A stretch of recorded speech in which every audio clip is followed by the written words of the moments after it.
Hello friends, मेरा नाम आनंद शंकर है और मैं आईटी मैनेजर हूँ revenue and land accounts department में। जैसा कि लास्ट वीडियो में मैंने प्रॉमिस किया था कि नेक्स्ट वीडियो में हम आपको लैंड रिकॉर्ड्स के जो टर्मिनोलॉजी होते हैं, बहुत सारे शब्द होते हैं, उसके क्या मीनिंग है, जो स्वामित्व होता है उसका आधार क्या है, लैंड का प्रकार कौन कौन से होते हैं और किसी के होल्डिंग का क्या क्या प्रकार है। इस वीडियो में हम लोग ये 4 टॉपिक देखेंगे। होल्डिंग टाइप बेसिकली धारण का प्रकार को बोलते हैं, धारण हिंदी में। ये सर्वे के प्रपत्र 6 का कॉलम 2 जो अभी रिविजनल सर्वे स्पेशल सर्वे हो रहा है, उसका प्रपत्र 6 में ये डिटेल भरा जाता है हर एक लैंड का। और आज भी अभी जो आप लैंड पर देखेंगे, करेंट जो लैंड रिकॉर्ड्स है उसमें ये 6 प्रकार के लैंड होते हैं। गैर मजरूआ आम जमीन होता है, गैर मजरूआ खास, इसको बोलते हैं अनाबाद सर्वसाधारण, अनाबाद बिहार सरकार। गैर मजरूआ आम जमीन बेसिकली उस जमीन को बोलते हैं, जैसे आप अपने गांव में देखे होंगे, जो रास्ता है, जो सबके आम लोगों के यूज में है, वो जमीन गैर मजरूआ आम होता है। जो सरकारी जमीन जो सब लोग यूज करता है वो गैर मजरूआ आम होता है। एकदम सरल भाषा में आप यही समझिए। गैर मजरूआ खास जमीन वो होता है जो सरकारी जमीन होता है और वो किसी पर्टिकुलर व्यक्ति के द्वारा, रैयत के द्वारा यूज में नहीं होता है, वो सरकारी जमीन होता है। वो जमीन होता है गैर मजरूआ खास या गैर मजरूआ मालिक बोलते हैं, यहाँ अनाबाद बिहार सरकार। दूसरी भाषा में ऐसे समझिए कि जब सर्वे हो रहा था तो सर्वे के समय में वो जमीन जो आम पब्लिक यूज करता था वो सरकारी जमीन था, और आम पब्लिक यूज करता था उसको गैर मजरूआ आम जमीन बोला गया। और वो जमीन जो कोई रैयत सर्वे के समय में जो प्लॉट का रैयत यूज करता था उसको रैयती जमीन बोला गया। और वो जमीन जो ना रैयत यूज करते थे और ना कोई आम कार्य के लिए यूज होता था, वो सरकारी जमीन हो गई और वो मालिक जमीन होगी, गैर मजरूआ खास या गैर मजरूआ मालिक जमीन होगी। कैसरे हिंद होता है, ये बेसिकली भारत सरकार की जमीन होती है। जब क्वीन विक्टोरिया के नाम पर जितने भी, जब हम लोग का देश अंग्रेजी शासन में था, किंग विक्टोरिया के नाम पर बहुत सारी जमीन हुआ करते थे। वो जब किंग विक्टोरिया यहाँ से गई तो फिर जो जमीन गवर्नमेंट में वेस्ट किया वो गवर्नमेंट ऑफ इंडिया की जमीन हुई और वो कैसरी हिंद कहलाई। और आजादी के समय में जो जमीन भारत सरकार के अलावा जो गवर्नमेंट, बिहार गवर्नमेंट या स्टेट गवर्नमेंट के पास होती थी, उसको बिहार सरकार की कैसरी हिंद कहा गया। खास महाल बेसिकली लैंड जो होता है वो गवर्नमेंट लैंड होता है और ये लीज्ड आउट होता है to a person for specific purpose. तो ये खास महाल लैंड भी गवर्नमेंट लैंड होता है और ये लीज आउट होता है, लीज का नवीनकरण होता है। उसके बाद है बंदोबस्त की गई अहस्तांतरणीय भूमि। ये बेसिकली है बंदोबस्त जो हम लोग करते हैं गृह विहीन लोगों को, वो जमीन अहस्तांतरणीय होती है, वो इनहेरिटेंस में जाता है बट वो सेल परचेज उसका नहीं कर सकता है। तो ये एक लैंड टाइप हुआ जो हम लोग गवर्नमेंट लैंड किसी पर्टिकुलर रैयत को देते हैं तो वो रैयती नहीं होता है, वो बंदोबस्त की गई अहस्तांतरणीय भूमि होती है। एक 7वां नंबर है रैयती जमीन जो सरकारी विभागों के पास है। जैसे हॉस्पिटल खोलने के लिए आपके गांव में एक हॉस्पिटल खोलना है और सरकारी जमीन नहीं है, तो प्राइवेट जमीन को उसको खरीदे, तो वो जमीन जो हुआ, अब प्राइवेट जमीन को वो विभाग खरीद लिया या फिर सरकारी जमीन ही अगर ट्रांसफर हो गया किसी दूसरे विभाग को, तो वो उस विभाग की अपनी जमीन हो गई और वो रैयती सरकारी भूमि कहलाती है। और अंतिम वाला जो हम सबों के पास जो अपना घर बनाने के लिए, खेती करने के लिए जमीन होता है, रैयती, जिसका मालिकाना हक हमारे पास है, वो रैयती जमीन होता है। तो ये होल्डिंग टाइप से धारण का प्रकार। उसके बाद हम लोग चाहते हैं कोई अगर आपके पास रैयती जमीन अगर आप धारण कर रहे हैं तो उसका नवैयत क्या है, मतलब स्वामित्व का आधार क्या है। ठीक है, तो बेस ऑफ जो पोजीशन बोलते हैं वो क्या है। तो रैयती जमीन जो लोगों के पास होती है वो खुद की जमीन होती है, खतियान से आई हुई जमीन होती है, या मॉरिशी जमीन होती है। मॉरिशी जमीन बेसिकली इनहेरिटेड फ्रॉम फादर, इसका मतलब होता है, मतलब कि इनहेरिटेंस में जो आपका जमीन मिला हुआ है वो। तो एक ये हो सकती है। दूसरी होती है कि घोषित बटाईदार हो गए, तो उनकी वो स्वामित्व का आधार उनका बटाईदार हो गया। बदलैंड से अगर कोई जमीन अगर आप लेते हैं, तो आपका उस पर्टिकुलर लैंड पर जिससे आप बदलैंड किए हुए हैं, तो आप बदलैंड किया हुआ जमीन पर आपका स्वामित्व का अधिकार बदलैंड से हुआ। भूदान में अगर कोई जमीन मिला हुआ है आपको, भूमि दान के समय मिला हुआ है भूदान में, तो वो आपका भूदान आपका स्वामित्व हुआ, डिक्री में हुआ। भूअर्जन में अगर कोई अगर सरकारी जमीन, सरकारी विभाग अगर कोई भूअर्जन करता है, तो उसका स्वामित्व उस पर भूअर्जन के द्वारा हुआ, तो वो हुआ। उसी तरह से केवाला से अगर कोई, या विक्रयनामा या विक्रय पत्र से अगर कोई जमीन अगर आप करते हैं और उसके बाद म्यूटेशन करते हैं, तो आपके नाम पर वो स्वामित्व जाता है, तो वो उसका केवाला के नाम पर आपका, केवाला के आधार पर आपका स्वामित्व डिसाइड हुआ। उसी तरह से निबंधित दान पत्र हुआ, वसीयतनामा प्रोबेट जो बिल और होता है वो, उसके बाद बंदोबस्ती के आधार पर, और बासगीत पर्चा जो बीपीपीसीएसटी एक्ट के अंतर्गत जो बासगीत पर्चा मिलता है, उसके आधार पर भी लोगों को अपना स्वामित्व उस जमीन पर होता है। तो 11 प्रकार का ये नवैयत या स्वामित्व का आधार किसी जमीन पर ये होता है। उसके बाद हम लोग देखते हैं लैंड का प्रकार क्या होता है। तो बेसिकली लैंड का जो वर्गीकरण किया हुआ है वो कुल 15 टाइप में किया हुआ है। अभी फिलहाल जो स्पेशल सर्वे हो रहा है इसमें, और इस तरह के ही अभी तक मिले हैं जो करेंट रिकॉर्ड्स हैं। जैसे कृषि जमीन होती है, तो कृषि 2 पार्ट में बटा होता है, एक धनहर होता है और भीट होता है। ठीक है, धनहर में आपको खरीफ फसल आता है, और भीट में गेहूं वगैरह आता है, और भदई फसल जो होता है वो। बासगीत या आवासीय, अगर आपका घर बना हुआ है वो आवासीय होता है। जंगल होता है, क्लासिफिकेशन ऑफ लैंड, अगर जंगल है तो वो जंगल उस जमीन का प्रकार होगा। झाड़ी हुआ, उसके बाद घास मैदान हुआ, जल जमाव क्षेत्र जो आप दाना दरभंगा और उस साइड में आपको मखाना वाला क्षेत्र में, या यहाँ पर मिलता है। गड्ढा और कृत्रिम अगर है कोई गड्ढा या प्राकृतिक गड्ढा है, तो उसका एक प्रकार हुआ। आहर पैन एक प्रकार होता है जो नहर का होता है। सोता जो होता है वो भी एक इसी तरह का होता है। चिरान होता है। फिर झील, पोखर और तालाब होता है। भिंडा, अपने गाँव में देखे होंगे भिंडा, पोखर, ये सब। उसके बाद परती जमीन होता है, या दियारा या बंजर जमीन होता है।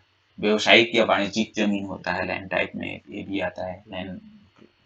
उसके बाद औद्योगिक, जहाँ पर इंडस्ट्रीज लगा होता है, तो एक इंडस्ट्रीज वाला। ये कुल 15 तरह से इसको, भूमि के प्रकार को वर्गीकृत किया गया है।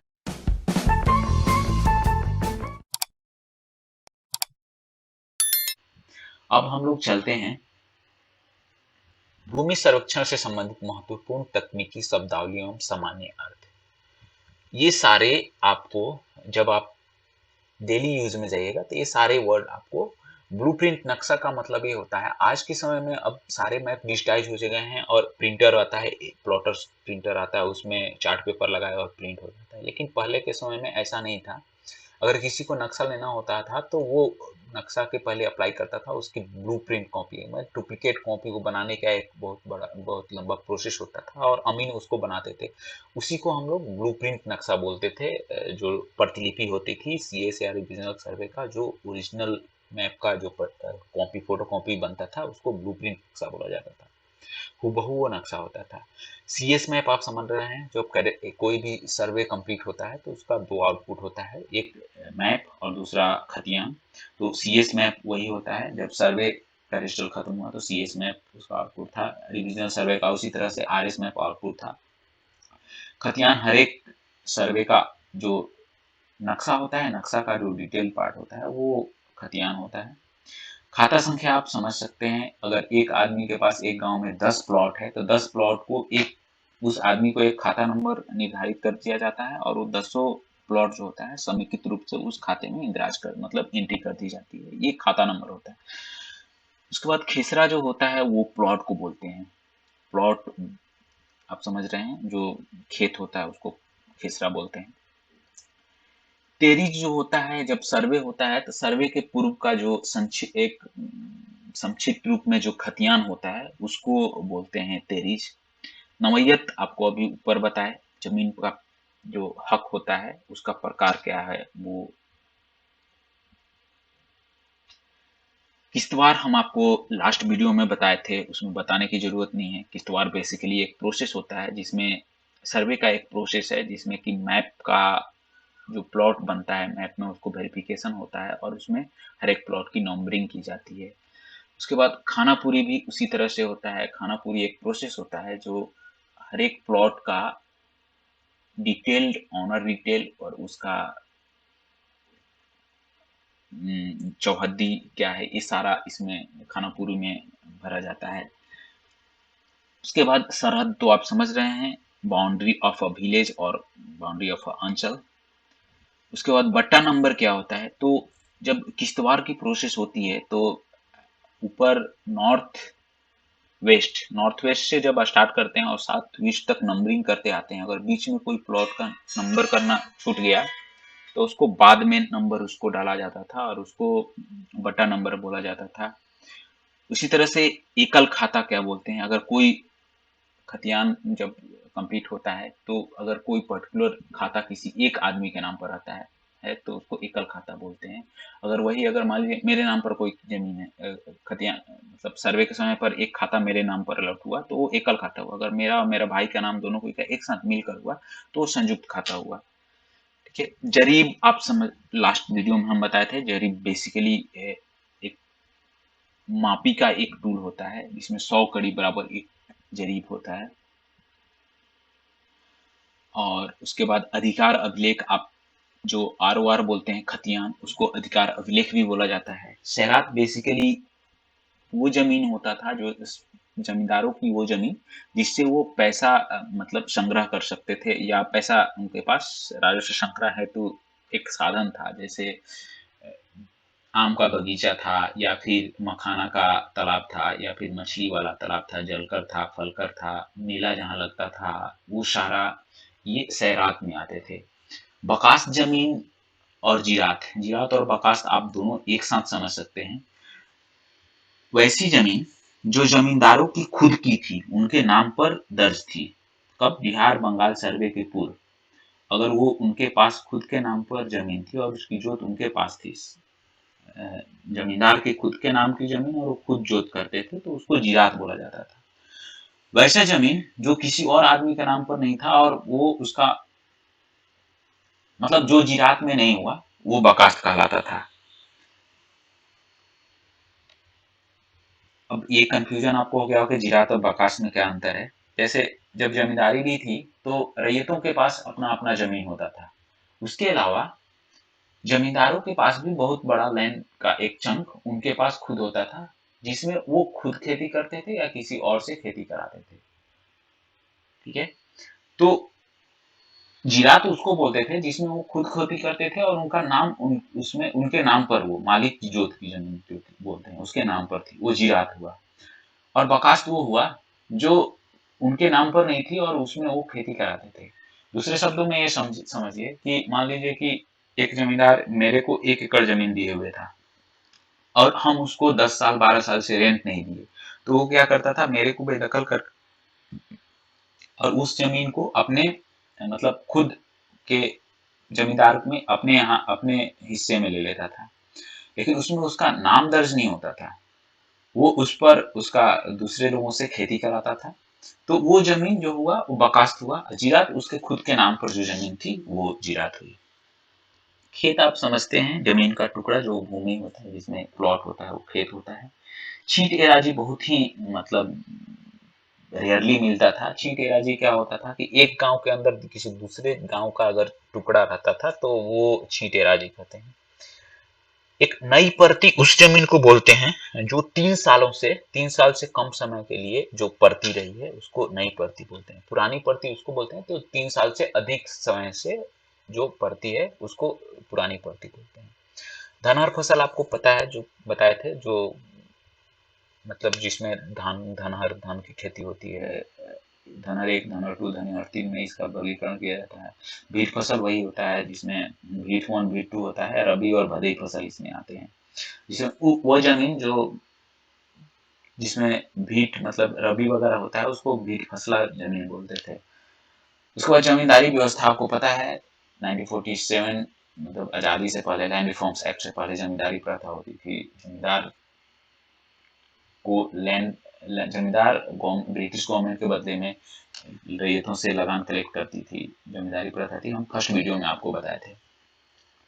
खेवट क्या होता है? तो ये खेवट बेसिकली ये एक मतलब कागजात होता है, जैसे आपको कोई डॉक्यूमेंट होता है जिसमें मालिक का हक और उसका हिस्सा एवं उनके जमींदारों के अंतर्गत पड़ने वाले जमीनों का एवं रैयतों के लगान वसूली का विवरण उसमें दर्ज रहता था, उसको खेवट बोलते हैं। खेवट तीन तरह के होते थे, तीन भाग में होते थे। एक खेवट पहला जो मालिकी होता था, दूसरा लखीराज और तीसरा दरमियानी हकदार। नेक्स्ट है सरजमीन, जमीन पर जो काम होता है, सरजमीनी सेवाएं। एक हमारे यहाँ एक सर्विस मतलब रिपोर्टिंग पोर्टल है सरजमीनी सेवाएं। जमीन पर क्या काम होता है, कौन कर्मचारी क्या काम करता है, वो सरजमीनी सेवाएं के अंदर रिपोर्ट होती है। तो वो जमीन पर जो काम होता है।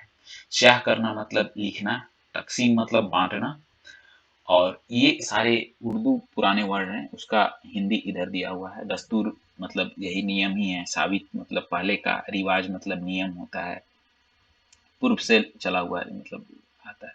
मूर्तिन भरने वाला, मुस्त, मुस्तरी खरीदने वाला, मुआयना मतलब आप समझ सकते हैं जांच करना, यादाश्त मतलब मेमोरी, मुकाबला मतलब मिलान, शिकमी मतलब एक रैयत के नीचे दूसरा रैयत जो जोतता है। मतलब आप जैसे अररिया साइड में आप इस तरह के सिकमी वाला कंसेप्ट देखेंगे, जहाँ एक बड़ा रैयत होता था, उस वो अपने अंदर दूसरे रैयत को जोतने के लिए देता था। प्रति कदीम मतलब जो 3 साल से कम वाला, 3 साल से ज़्यादा वाला। प्रतिम जदीद जो 3 साल से ज़्यादा वाला है। बदर गलती, कायमी जो 12 साल से एक ही मौजा में रहता था उसको कायमी बोलते थे। नवैयत जमीन का प्रकार, चाह खाम और चाह पुख्ता। मतलब खाम मतलब कच्चा, पुख्ता मतलब पक्का। जिरात आपको हम बता दिए।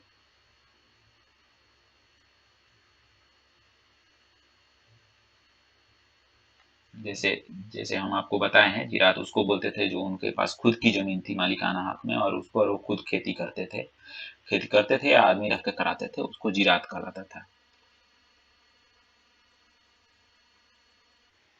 ठीक है, ये आपका अभी तक टर्मिनोलॉजी था जो बेसिकली आपको डेली बेसिस पर यूज होगा।